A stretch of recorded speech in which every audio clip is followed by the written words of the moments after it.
Welcome to High Performance Hockey Podcast.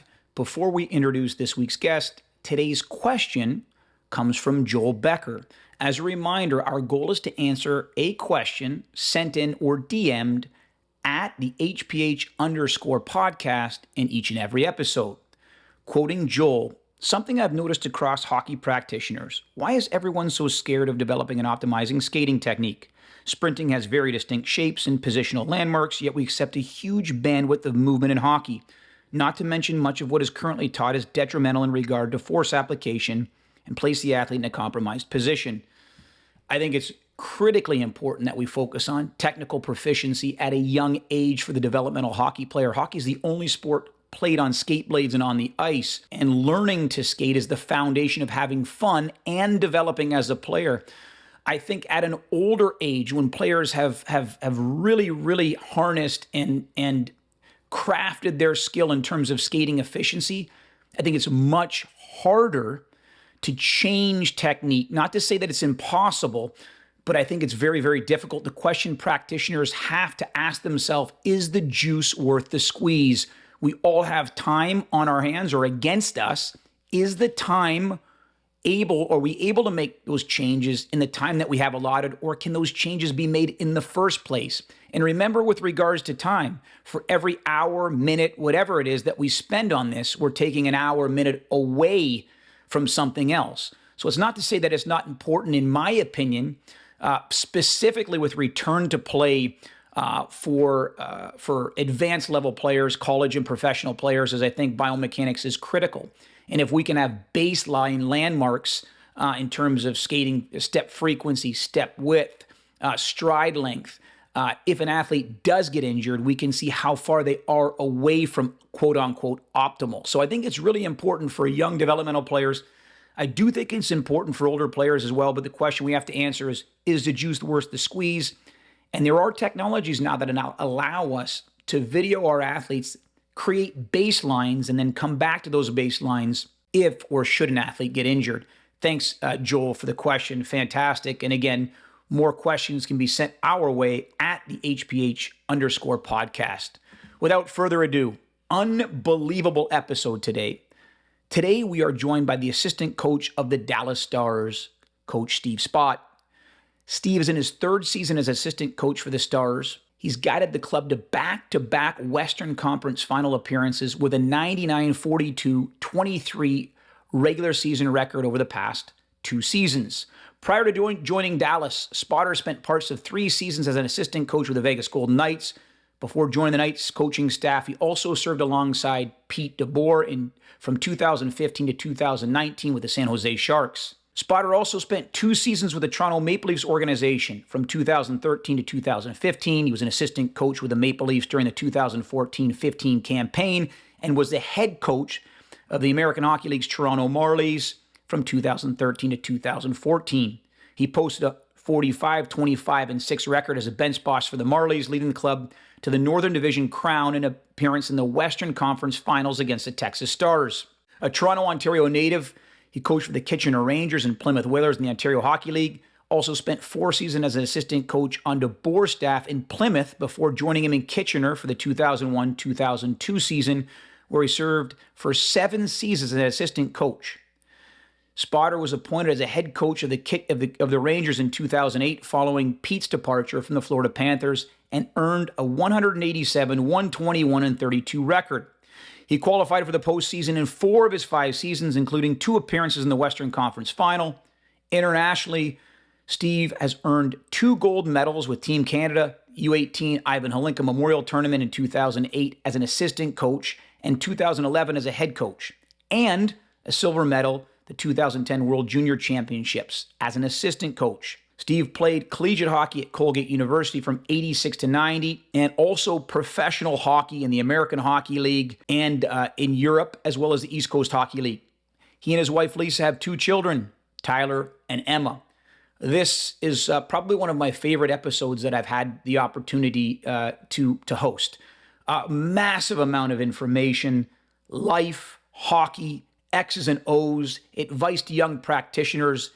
There is gold in every question. Welcome to the podcast.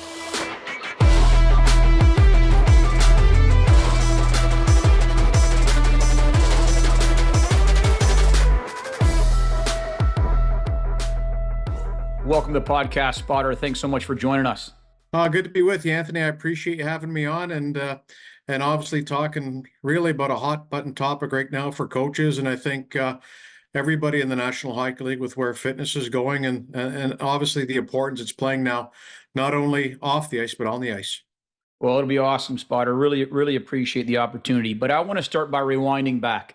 This is a time when I had hair. I don't know if you probably had more than you have now, but I want to talk to you about your playing career. You played 4 years of college hockey at Colgate, had an impressive career.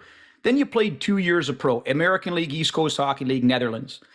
What was your impetus to get into coaching? Was it a former player? Was it, hey, I'm going to try this out part-time? What let you down that avenue back in the days where you went from player to deciding what was next? And I think it's hard in every young athlete's journey with regards to when their career is done, what are they going to do, male or female? And I think when I went to Colgate, I became an education major at Colgate. Once I left Colgate, my goal, and obviously we all have short-term goals and long-term goals. My short-term goals were become a school teacher. My long-term goal was to become a principal in a school. And along the way, I had an opportunity to coach minor hockey in Toronto. I was supply teaching at the time, and I learned very quickly that coaching was teaching. And, I could not only become a school teacher, but I could also stay around the game at the same time and blend both worlds. So for me, I was very fortunate to have lightning hit me when I coached minor hockey in Toronto, where I thought, maybe this is something I should, dive more into and try to become better at, because maybe I could have a future. So for me, always wanted to become a school teacher, Anthony. The fact that I do what I do now, I just feel that I've got 21 or 22 of the best students in the world that I work with every day and have an opportunity to teach and work with them. What an outstanding answer, Spotter. Interesting, too, like some of the guests that I had the fortunate opportunity to interview, Dave King being one, started as a school teacher. You look at John Wooden, basketball, started as a school teacher. You look at one of the mentors that I have within track and field, Dan Paff, started as a school teacher. Coaching is teaching, teaching is coaching. Seneca College, 94, 95. Metro Toronto, the old Metro Toronto. Back in the day, I actually played in that league a long time ago. That was 95, 97. So walk me through your first opportunity to coach in the Ontario Hockey League. I grew up playing minor hockey myself in Toronto and had the privilege at that time to play on the line with a young man by the name of Adam Graves, who went on to be a multi-Stanley Cup champion with Edmonton and the New York Rangers, is still an ambassador for the New York Rangers today. Adam Graves and I became best man at each other's weddings. And while Adam was in Windsor and I was at Colgate, we ran into a mutual friend by the name of Peter DeBoer. And while I was coaching Tier 2 in Toronto, Tier 2 Junior A in Markham, Pete reached out and asked if I'd want to do some scouting for the Detroit Whalers at the time in the OHL. And that led to an assistant coaching position with Pete in Detroit. And I remember talking to my mom and dad. I was living in their basement, making pretty good money teaching, coaching minor hockey, coaching Tier 2. And Pete offered me $15,000 to become a junior hockey coach with him in Detroit. And I remember sitting with my mom and dad and thinking my dad is going to absolutely think I'm a fool. But to his credit at the time, he said, you have to go. That's something you need to do. And best advice my dad ever gave me was to go join Pete's staff in Detroit for the whopping sum of $15,000 at that time. And I've never looked back. So something I look fondly on with my dad's advice. I've tried to use it with my own children. And sometimes you got to make sacrifices, bank on yourself, and try to shoot for the stars. That's amazing, Spotter. Let me ask you this question off the cuff. Like, I being around people like yourself, I was a former player. I played deep in the minors, but being around people, high-end coaches that make a living doing this, I feel overwhelmed at times, almost like I don't know the game. When you first got into coaching, I mean, here you were, Colgate, you had a storied career there. Did you feel that same way sometimes about that? Oh my gosh, like the video, the nuances, the small things that matter. Did you feel like that, or was it a natural transition? I never had a problem standing in front of a group and presenting. So I had that, the ability maybe to, present information into a group. And I think that's a big part of teaching and or coaching. The one advice I got from Paul Maurice, who we know is a Stanley Cup champion now with the Florida Panthers, and I'm sure Mo does not remember this advice. Mo was a coach in Detroit junior. Pete took over for Mo, and then I joined Pete's staff. So Paul Maurice, myself, Jim Rutherford, we all came through CompuWare together.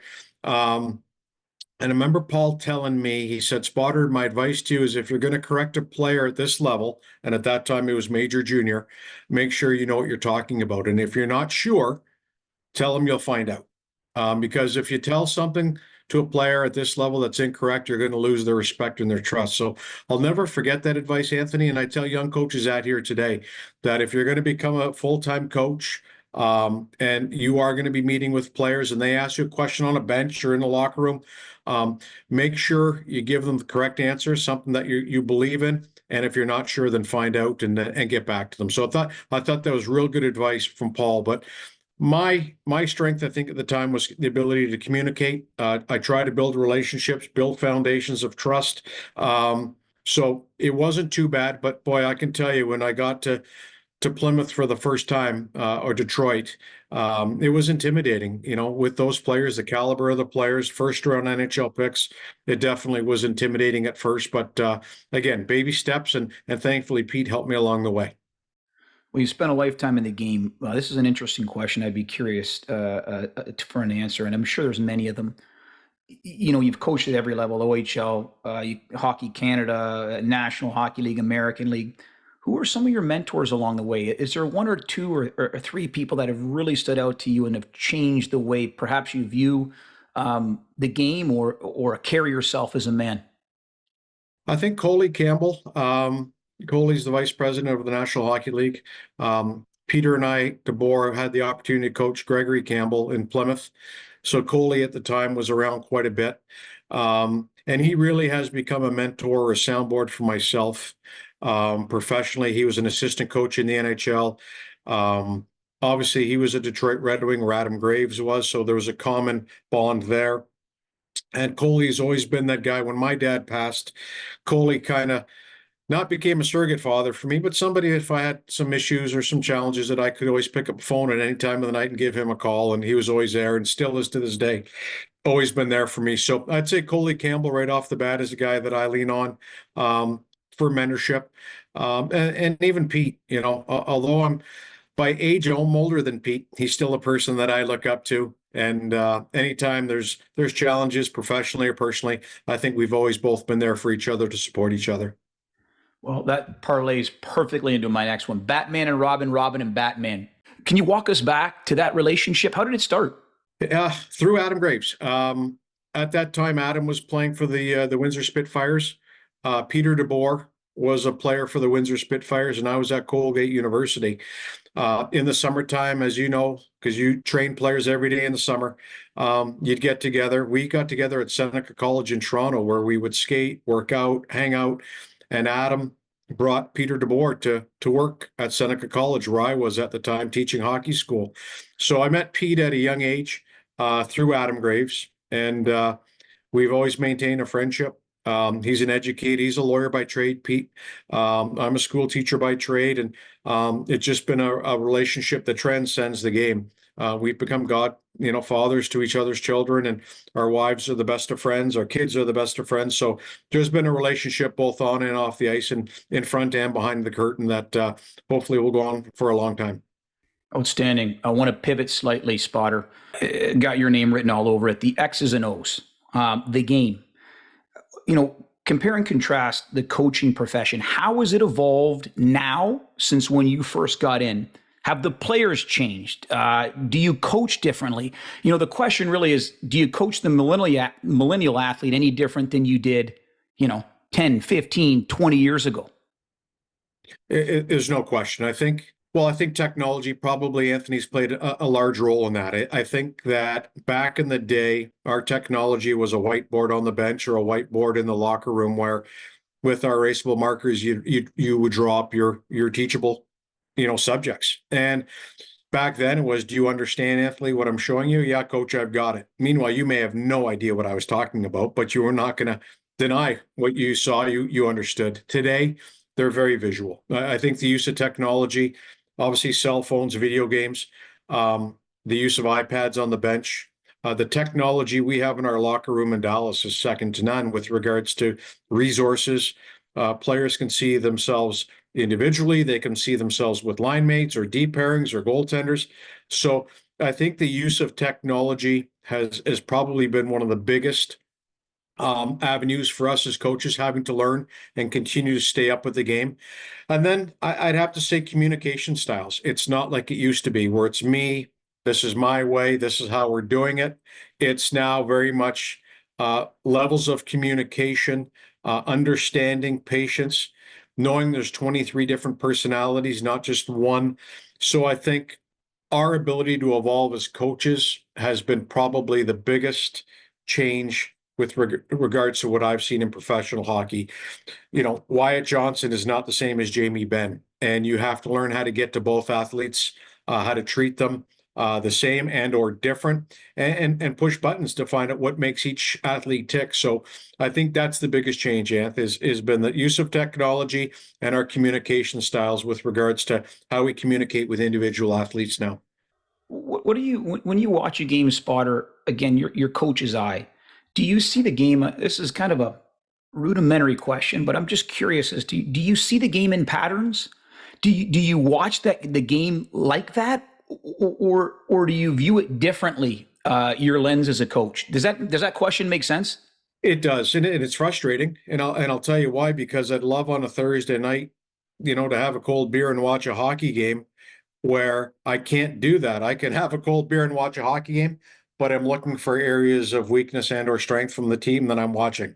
And that's the hard part. It would be great just to go into a rink and watch and enjoy the game up and down.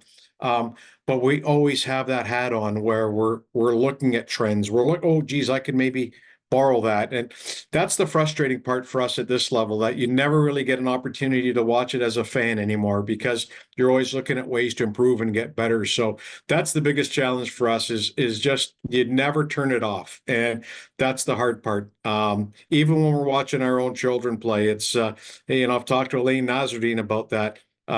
You're always not only watching your own children play, but you're also watching what's going on 5-on-5 or especially teams wise too. But that's how we're wired. That's how we go, and we understand that. So you say you're never shut off as a coach, and I get it. Could you walk us through? And I'm not, you know, you don't have to give us a fictitious team, but you're responsible for the power play in Dallas. So you're watching video and you're breaking things down to see what weaknesses you can exploit. For a casual listener, for a youth hockey coach, or for a high performance coach, can you walk us through that pre scout for an upcoming opponent? What does that look like for you? How much time? And I get it; it depends on schedule. You might be back to back, but how, you know, if you've got 48 hours before next game, I mean, are you looking at tape that soon? When do you present? How does that all come together for the pre scout for power play? So we go back 3 games. Your brother Misha, who handles our 5-on-5 pre-scout, Elaine Nazardine with our penalty kill, and then I do the face-offs and I do the power play. We go back 3 games, unless we get into playoffs, and it would be deeper. But generally speaking, in the regular season, I want to see what the Detroit Red Wings do 3 games before I see them, and to see their face-offs, their penalty kill forecheck, and then their in zone with regards to their systems. Then from there, we break it down to the players that are being used, and then patterns with regards to aggressiveness versus passiveness. That's what Jason Robertson wants to see. If I've got the puck spotter on the half wall, am I going to be dealing with a lot of pressure, or are they going to lay off me and give me time? What are we doing on faceoffs? How much up if I'm Miro Heiskanen and I run our first power play as a quarterback defenseman, how much pressure am I dealing with up ice? Are they going to come and chase me out behind the net? So there's a number of factors that we get to. We have a short period of attention with all of our athletes. So it's really critical. And Pete really harps on us as coaches, get to the point. They don't need to see the same clip 4 times. These guys are world-class athletes. Show them 1, maybe 2 clips, and then obviously support what you need to support. But we have a short window. And I think if there's any advice I can give a young coach, sometimes you feel like we're not prepared. I need to show more. Sometimes it's the opposite. Maybe you need to show a little bit less. So I think that's some advice that you learn with confidence. You learn with experience and maturity. is sometimes less is more. And I mean that with the use of video, where sometimes you can get the right message across with less clips than more clips. Absolutely. I think Wooden said it best. He said, giving feedback is kind of like a Thanksgiving meal. If you gobble it all down in one sitting, you cause indigestion. Small little bites, and you can keep people engaged. Which kind of leads me, and I'm guessing you just answered this, but perhaps I'm going to ask it in a different way. I mean, you coached some Hall of Fame players, Thornton, Pavelski, Burns, Hintz, the Heisky we just talked about. You messaging at the top, and I know it's different for everybody, but is it one of those little quick hits and then it's done? It's one clip and then it's done. It's just short, sweet, and to the point. What I like to do, and again, I think when you have a background or a foundation in teaching, I think you find different ways to get the athletes. So you start to figure out what's their pattern. Joe Thornton was very interesting. If I brought Joe Thornton or Jumbo, as we know him, into a video session one-on-one, he's very intimidating. He's a Hall of Famer, first ballot for sure.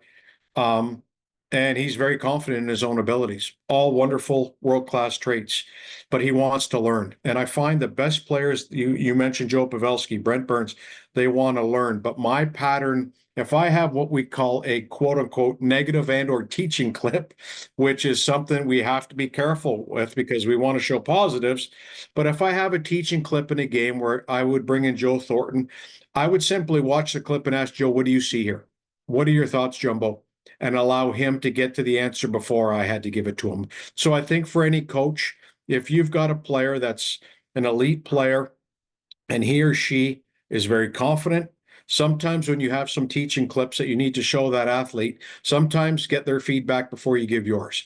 I think that's real important because they may get to the answer before you have to get there for them. And sometimes there's debate, and that's fine. That's healthy. You know what? This is how we do it here in Dallas. I know you'd like to do it that way, but for our hockey club, we need you to do it this way. So you do get into some of that give and take, and athletes know that.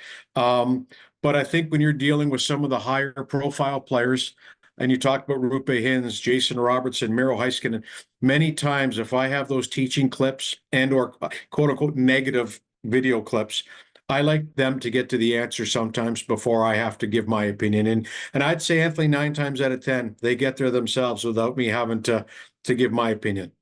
A lesson I learned a long, long time ago, but at least from the various demographics that we train at the gym, is coaching's a lot like parenting. At a young age, maybe a directive approach is warranted. At an older age, it's got to be more of a cooperative approach. You're not going to speak to your 6-year-old like you would your 21-year-old. And if you do, you're going to lose that person. And I've made plenty of mistakes like that, but it's interesting to know at the National Hockey League level as well, that cooperative approach runs true. And I'd imagine not only gives the players a feeling of hey, I've got the answer, but it builds buy-in and trust as well. It does. It does. And I think, what it's, for me at this level, you really have 23 multi-million-dollar companies because of the finances. You just do. And that's what you're dealing with now. And every player, people ask me all the time, and Jess will say, what do you do for a living, Spotter? I say, I eliminate excuses. That's what I do for a living. That's what I do.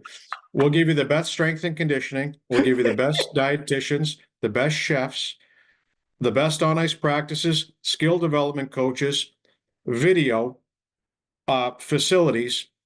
We eliminate all so that they've checked all of those boxes so that when game time comes, they can perform. And I think that's really important that as coaches, nothing would be worse for an athlete where he or she at the end of the year says, well, I think we could have worked harder in practice. I think we could have did more preparation. I think, we could have done more in this area or less in that area. So I think for us as coaches here, at this level, our job is to make sure that those players are given every resource on and off the ice to eliminate any excuse of poor play. That's what we do, Anthony.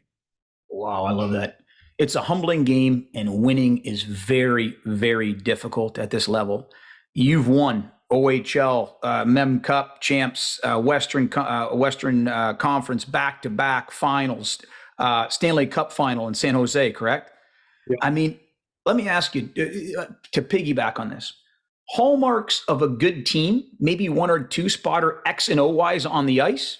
And then hallmarks of a good team in the locker room, maybe one or two. Yeah.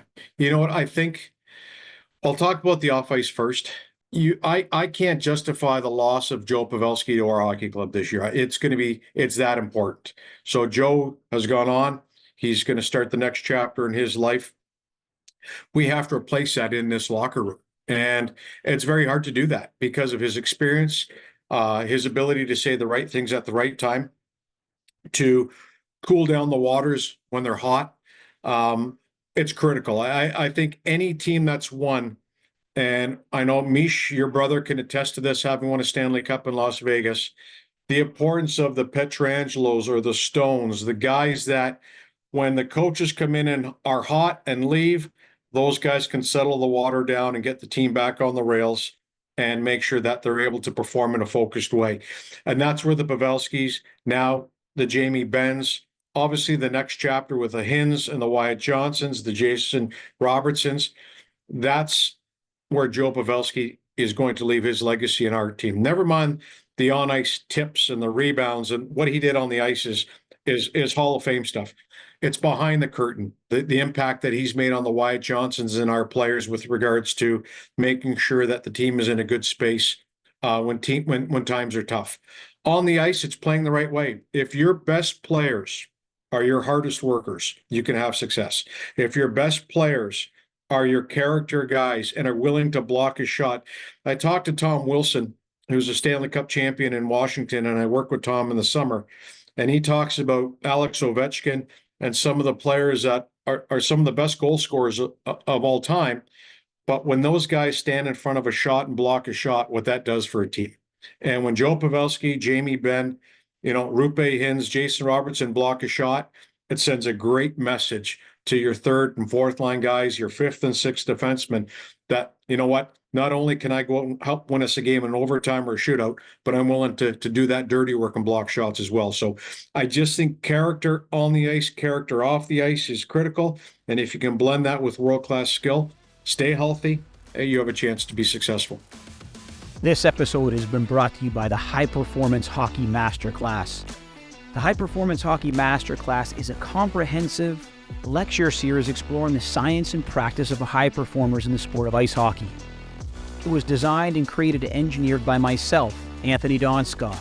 It is an 8-part lecture series that includes metric fixation, the tyranny of metrics, reading research, what matters, going back to get my PhD as a 40-year-old, how do you target your readings in terms of digesting, accumulating, and reading your research, biomechanical considerations for ice hockey, the adductor magnus, how we program hip health during the off-season and in-season, the Gain Go Grow model, this idea of a 3-day rollover program for high-performance hockey players, considerations for the in-season, how to manipulate that model for high performers, our communication structure within the confines of Donskov strength and conditioning, and finally, the fast and frugal tree, considerations for return to play.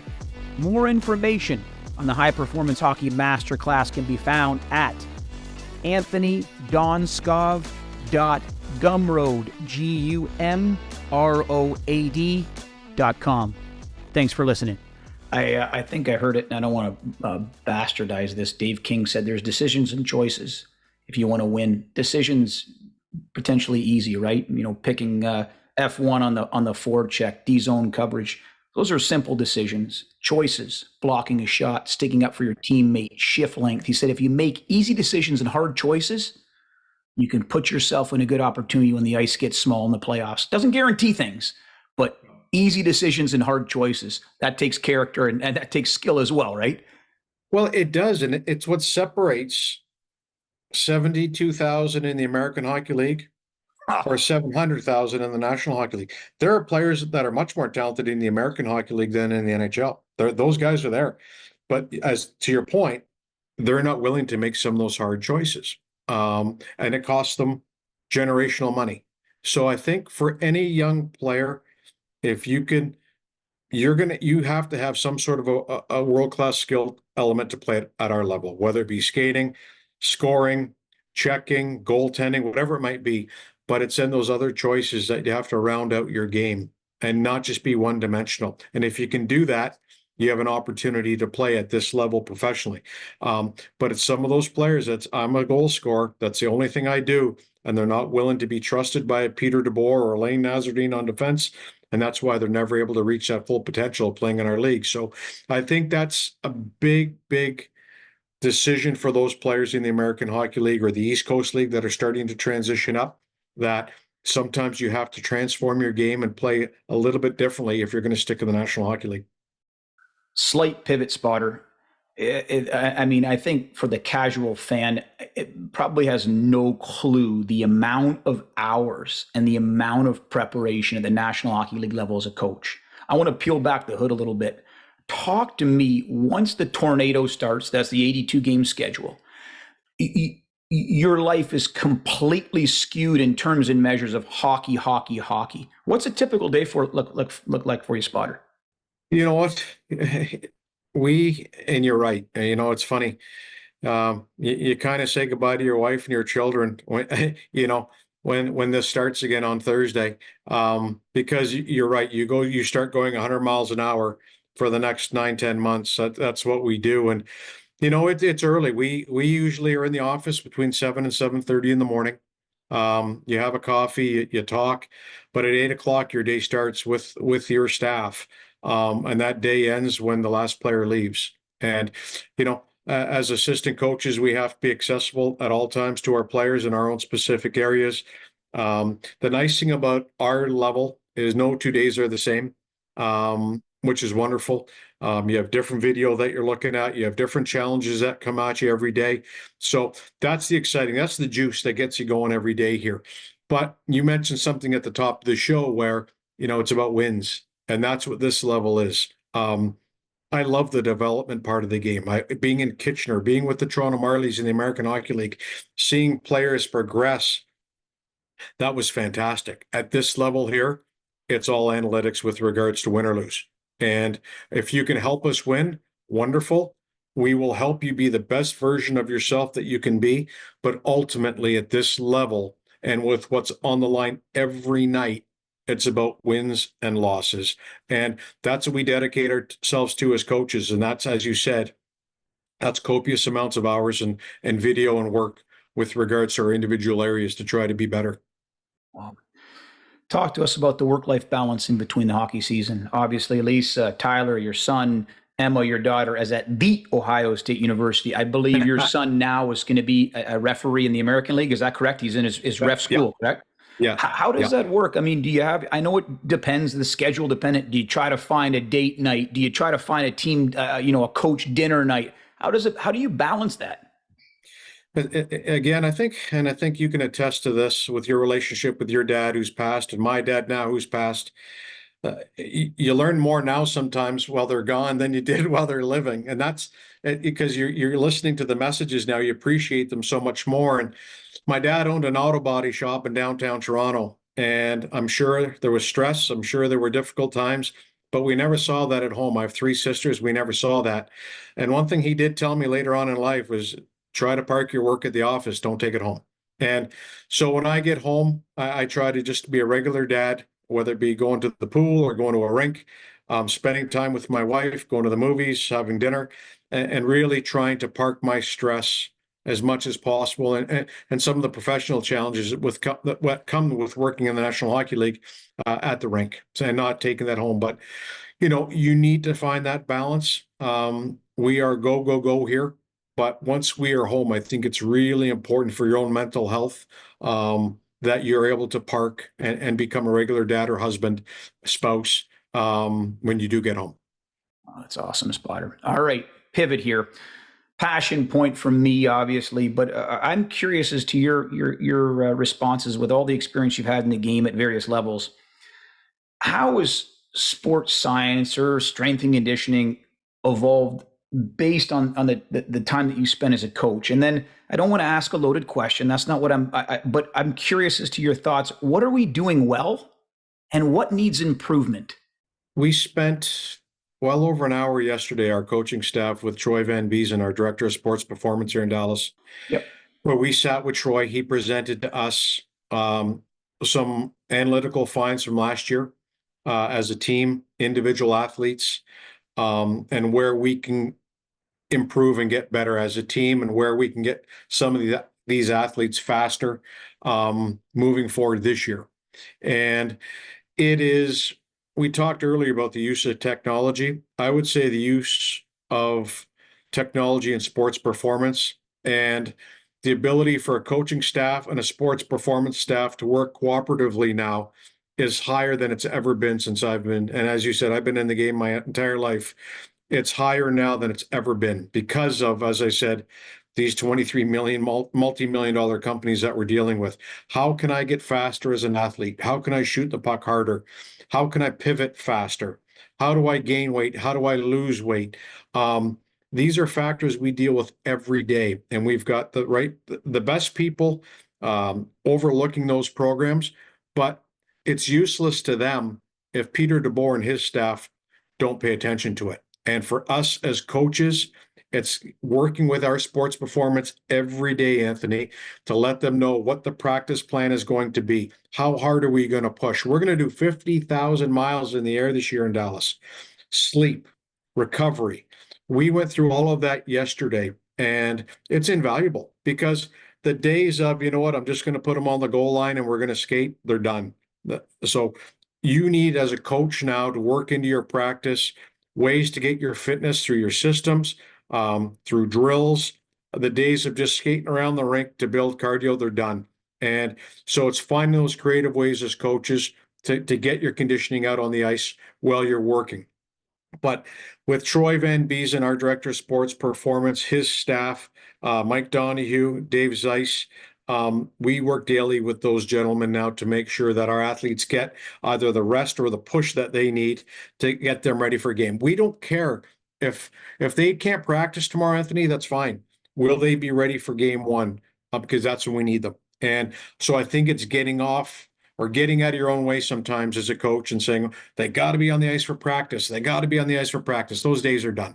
We got to make sure they're ready for games and make sure that they're healthy once the puck drops. Spotter, specifically for you, I know it depends on who on the staff receives the message and communicates, but specifically for you, how do you like the message? I've spoken to different coaches. I actually had the chance to speak to Pete, spoke to John Stevens, several other coaches in the National League, and the amount of information that you guys have in front of your desk on a daily basis is a mini dictionary. It's crazy.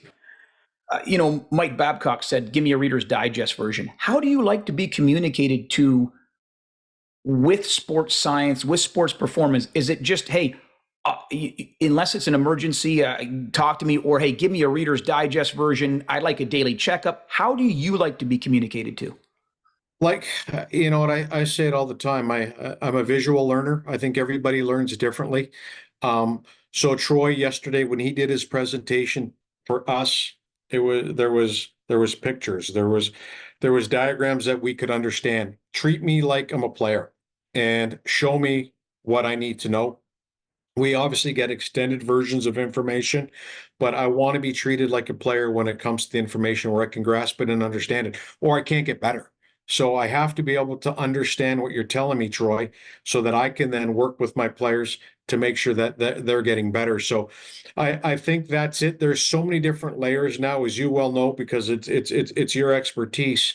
But there's only so much as coaches that we understand scientifically. So he's done a real nice job, as you said, of giving us the Cole's Notes version or the Reader's Digest version of the important things to help Jason Robertson or a young prospect get better. And I think that's where it's gone now, where he's able to take the extended information that he has and then narrow that down to us as coaches.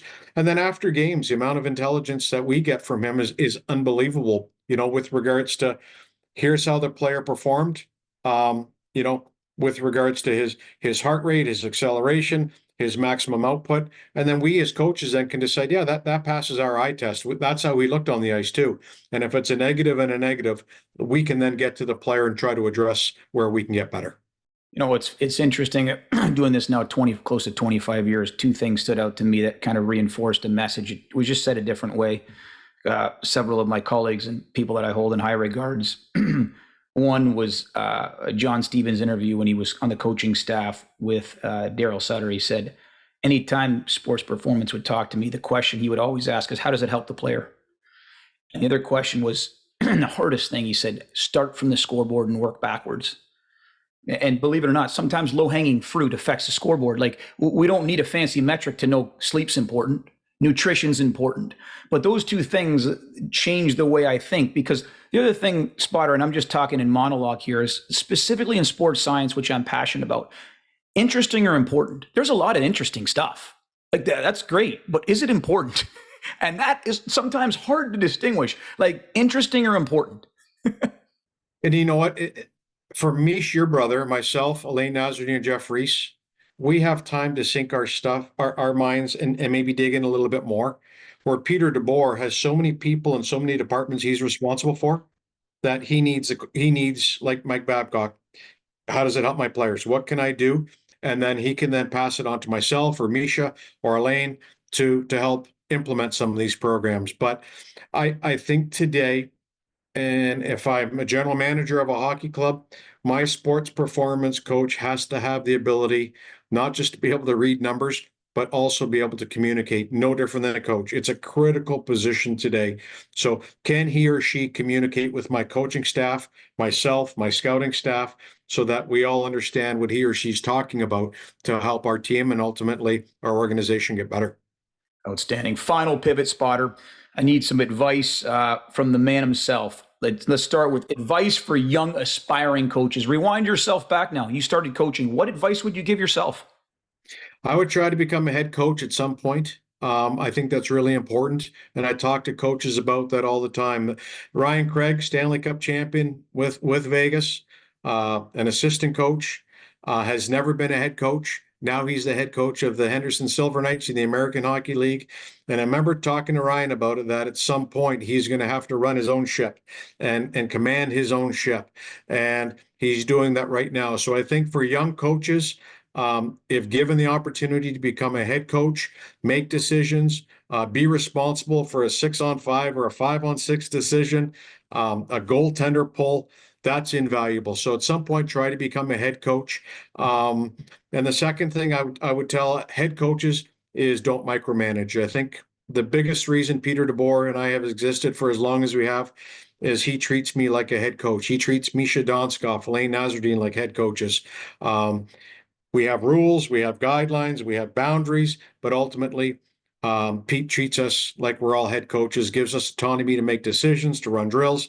And I think that's really important, that don't micromanage your staff. It's your show. There's rules, there's guidelines within your program, but ultimately treat your staff with respect and allow them to feel like they're a part of it. Unbelievable. Any advice, Spotter, hockey parents?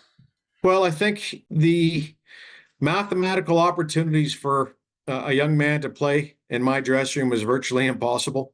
It's so hard to, it's, to play for the Dallas Stars or to play for the Columbus Blue Jackets, it's extremely difficult, as we all know. And I think along the way, and allow your son, allow your daughter to enjoy their journey so that they're not worried after the buzzer goes about the car ride. What's it going to be like in the car going home tonight? I often say to parents, did you play in the NHL? Did you coach in the NHL? And most have not. So you know what? Allow your son, allow your daughter to enjoy their experiences. Correct them if they don't work hard. It's expensive to travel in minor hockey, skates, sticks, equipment, very expensive. Demand the ability to work hard. But at the same time, recognize the experiences that they're getting with relationships, the sport itself, improvement, team building, team bonding. And you know what? Allow them to have fun through their journey. Because I think, as I said, the chance of them playing for the Dallas Stars or the Columbus Blue Jackets is very difficult. So, you know what? Go easy on your children. Allow them to enjoy the experience and help them through their journey, because they want to please their moms and dads. You speak to any player at my level, who did you want to play for? Usually it was a mom or a dad. So recognize that as parents and allow your son or daughter to enjoy that journey that they're on right now in minor hockey. Advice for young hockey players? For me, it's be a good teammate. I think that you can be the most skilled player, you can be the toughest player, you can be the best goaltender.